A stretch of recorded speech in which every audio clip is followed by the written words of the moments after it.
నిన్న వర్షం పడ్డది, ఇవాళ రేపు కూడా వర్షాలు ఉన్నాయని వాతావరణ శాఖ చెప్తా ఉన్నారు. తడిసిన ధాన్యాన్ని కూడా రైతులకు ఇబ్బంది కలగకుండా అధికారులందరినీ కూడా తహసీల్దార్లను, ఆర్డీఓను, డిఎం సివిల్ సప్లైను, జాయింట్ కలెక్టర్లను, కలెక్టర్లను క్షేత్రస్థాయిలో పంపించి మంత్రులు కూడా క్షేత్రస్థాయిలో వెళ్ళి తడిసిన ధాన్యాన్ని వెంటనే కొనుగోలు చేసి రైతులకు నష్టం జరగకుండా చూడండి.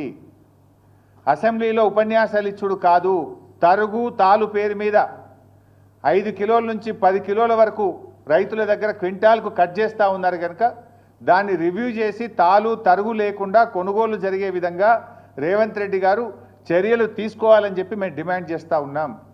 ఒకవేళ ప్రభుత్వం స్పందించకపోతే బీఆర్ఎస్ పార్టీ పక్షాన పెద్ద ఎత్తున కార్యాచరణ సిద్ధం చేసుకొని బీఆర్ఎస్ పార్టీ రైతుల పక్షాన పోరాటం చేస్తుందని చెప్పి కూడా ఈ ప్రభుత్వాన్ని హెచ్చరిస్తూ ఉన్నాం. Thank you.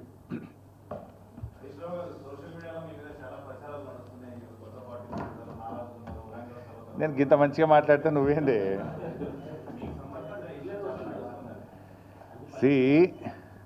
సోషల్ మీడియాలో వచ్చిన వార్తల మీద ట్విట్టర్లో నేను అదే రోజు ఖండించిన. 1, 2 చివరికి మా నాయకులు దాసోజు శ్రవణ్ గారు, ఎర్రోల శ్రీనివాస్ గారికి చెప్పి పోలీస్ స్టేషన్లో కంప్లైంట్ కూడా ఇచ్చి ఆ కంప్లైంట్ను కూడా నా ట్విట్టర్లో పోస్ట్ చేసి ఇటువంటి ఫేక్ ప్రచారం నమ్మొద్దని తక్షణమే డీజీపీ గారు వీళ్ళ మీద చర్యలు తీసుకోవాలని చెప్పి కూడా నేను రాష్ట్ర డీజీపీ గారిని కోరిన విషయం కూడా మీ అందరికీ తెలిసిందే కదా.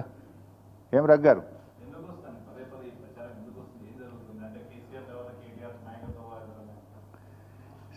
ఆ పంచాయతీ లేదు మా పార్టీలో.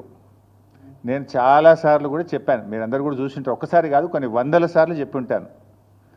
ఇవాళ కేసీఆర్ గారు మా పార్టీ అధ్యక్షుడు, ఆయన యొక్క ఆదేశాలను తూచా తప్పకుండా పాటించే ఒక క్రమశిక్షణ కలిగిన కార్యకర్త హరీష్ రావు అని చెప్పిన.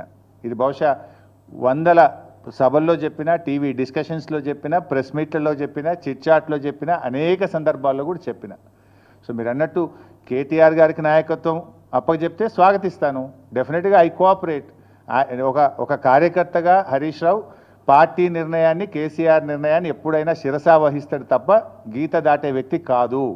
ఇది నా 25 ఏళ్ల రాజకీయ ప్రస్థానం చూపిస్తుంది. 25 ఏళ్ళ నుంచి నేను బీఆర్ఎస్ పార్టీలో ఉన్నాను. పార్టీ జెండా పుట్టుక నుంచి ఈ రోజు వరకు కేసీఆర్ గారి అడుగుజాడల్లో వారి సూచనలకు అనుగుణంగా పనిచేసేటువంటి ఒక కార్యకర్తగా హరీష్ రావు పనిచేసిండు, రేపు కూడా చేస్తాడు. Thank you.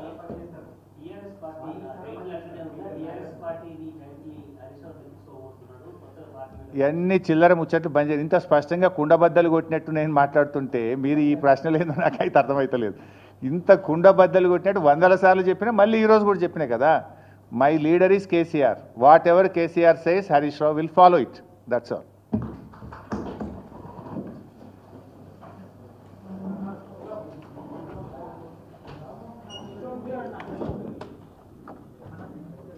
డెబ్బై లక్షల మెట్రిక్ టన్నుల వడ్లు యాసంగి పంటలో కొంటామన్నారు. ఇవాళటికి 40 లక్షల మెట్రిక్ టన్నులు దాటలేదు.